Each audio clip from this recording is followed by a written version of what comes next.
Picture this, a quiet evening in the suburbs. My teenage son just walking home from basketball practice, sweaty gym bag over his shoulder. Out of nowhere, a black SUV with HOA security stenciled on the side screeches to a halt. Three men in tactical vests jump out. One flashes a fake badge. Another levels a pistol. They bark, "Stop right there, kid. You're trespassing." But here's what they didn't know. My kid isn't just some boy. He's 19, a former Marine ROTC standout. And more importantly, he's training future Navy SEALs at a federal facility. Within minutes, their little game of intimidation turned into a full-blown disaster for them. Because this wasn't just about a gun. This was about exposing an entire HOA racket. And by the end, their empire collapsed in front of the whole town. I moved to Willow Creek for peace.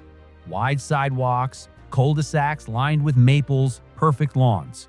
At least that's what the realtor promised. What she didn't mention was the HOA regime that ruled the place. Not just ordinary rules. These people had their own security force. Three middle-aged wannabes in black vests, cheap radios crackling, and a secondhand SUV with security unit taped on the side. Neighbors whispered about them, how they harassed teens, how they demanded IDs, how they flashed what looked like badges but didn't hold up close. And the HOA president? Taryn Fletcher. Early 50s, designer dresses, Botox smile, clipboard never leaving her hands. She'd been running the board unopposed for a decade, treating the whole subdivision like her personal kingdom. I figured if I kept to myself, I'd be fine. I was wrong. My boy, Jason, wasn't your average teenager. At 19, he was tall, disciplined, sharp-eyed. He'd been at ROTC since 14, enlisted at 17, and after active service was recruited into a special federal program that trains Navy SEAL candidates. He wasn't just strong, he was strategic, calm under pressure, the kind of soldier other soldiers listened to. But to me, he was still my son. He liked burgers, Xbox, and shooting hoops at the local park. That night, he was just walking home from practice. Headphones in, bag over his shoulder. Nothing unusual. Until the HOA cops made it unusual. 9:42 p.m. I was in the living room when I heard it. Screeching tires, shouting voices. I rushed to the window. The HOA SUV had blocked the corner. Three men spilled out, flashlights glaring, pistols at their hips. "Hey, you! Hands up!" Jason froze, yanking out his earbuds. "What's the problem?" "You're trespassing. Curfew violation." Jason frowned. "There's no curfew here. I live 2 blocks away." "Shut it. ID, now." Jason kept his hands out, calm, careful. "I don't carry ID when I play ball." That's when one of them drew. A black Glock pointed square at his chest. Time slowed. From my porch, my chest locked. Fear clawed at me. But Jason? He moved like lightning. Before the man's finger even touched the trigger, Jason sidestepped, gripped the man's wrist, twisted down, and sent the pistol clattering to the pavement. In the same motion, his elbow slammed the man's jaw, dropping him flat. The other two froze. Jason's voice cut like steel. "You just pointed a weapon at a federal instructor. Do you know what that means?" The second stammered, "You're bluffing." Jason pulled his wallet from his gym bag, flicked it open. His credentials gleamed under the streetlight. Department of Defense, Tactical Training Division. The HOA thugs paled. Too late. Jason's voice was steady as he keyed his radio. "This is Miller, Tactical Command Instructor. I have 3 armed impersonators at Willow Creek Subdivision, Sector 4. Request immediate response." The words hit them like thunder. You can't call the feds," one shouted. Jason's eyes were ice. I already did. Within minutes, the neighborhood lit up. Engines roared. Black Suburbans, local PD cruisers. Even a county SWAT van stormed in.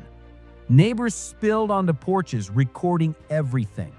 The fake officers were disarmed, cuffed, shoved into cruisers, while Jason calmly gave his statement.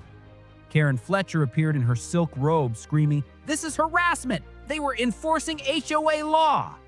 The sheriff barked back, "Lady, HOA law doesn't include firearms." The cameras caught everything. By morning, Willow Creek was viral. Videos of Jason disarming the thug were everywhere. Headlines blared, "Fake HOA security pulled gun on teen. Turns out he trains Navy SEALs." The FBI raided the HOA office. They found unregistered firearms, fake badges ordered online, folders of fines funneling money into Karen Fletcher's personal account, surveillance logs on families, even kids. The board resigned in disgrace. Karen was arrested for embezzlement, racketeering, and conspiracy. Jason? He became a hero overnight. 3 months later, I sat in court. The HOA thugs shuffled in, shackled. Karen in an orange jumpsuit, lips pressed thin. The judge read the charges: impersonation, assault with a deadly weapon, extortion. Jason took the stand, calm, respectful, unshakable. The defense tried to paint him as aggressive. The jury laughed when the video replayed. Jason's perfect takedown, controlled, minimal force. Verdict: guilty. Karen, 18 years. The three thugs, 12 each. The courtroom erupted. Applause, relief, justice. That night, Jason and I sat on the porch. "Dad," he said quietly, "it's never about the size of the gun. It's about the heart of the person holding it." I looked at him, my son, the boy I raised, the man who trained warriors. "Son," I said, "you didn't just protect yourself, you protected this entire community." The street was quiet, peaceful again. Because the truth was simple. The HOA thought they had power, but they picked the wrong target. And my son made sure they'd never terrorize anyone again. So the next time an HOA security officer tries flashing a badge from Amazon and waving a pistol, remember this: they might just end up face down on the pavement, arrested by the same kid they tried to bully. Hit like, subscribe, and stick around, because HOA drama, it only gets crazier from here.